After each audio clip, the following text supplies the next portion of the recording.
पानी न पीवा द्वारा कौन होता है? पानी दूर करे आपणक केउ समस्या आसंतु जानिबा आजिर वीडियो रे। कुहाजे स्वास्थ्य ही संपद, हेले अनेक समय रे आमे आम व्यस्त बहुल जीवन रे स्वास्थ्य को आदौ गुरुत्व देउ न थाउ, जहा फल रे आमे आम अजाणतरे अनेक रोग को डाकी थाउ। कुहाजे जे स्वास्थ्य पई दिन को 8 ग्लास पानी पीवा जरूरी अटे। शरीर पई जल अत्यंत गुरुत्वपूर्ण होइथाय। अधिक पानी पीवा द्वारा अनेक रोगर मुक्ति मिलिथाय।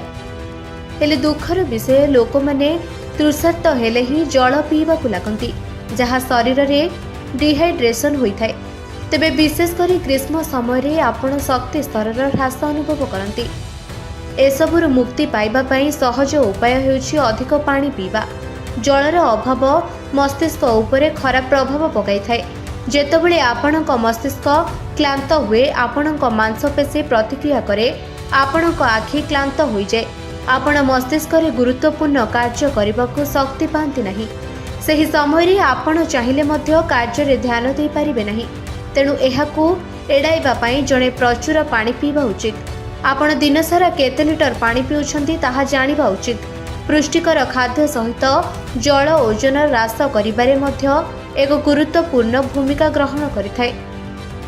जल कैलोरी ह्रास करे, एहा आपणक भोक को दमन करिथाय एवं मेटाबॉलिक प्रक्रिया को बढ़ाइथाय।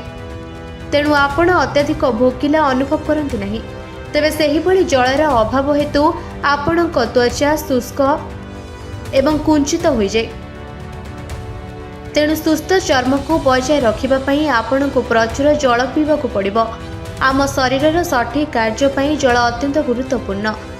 तेणु आपण शोषिला बेले पानी पीवा यथेष्ट नुहे।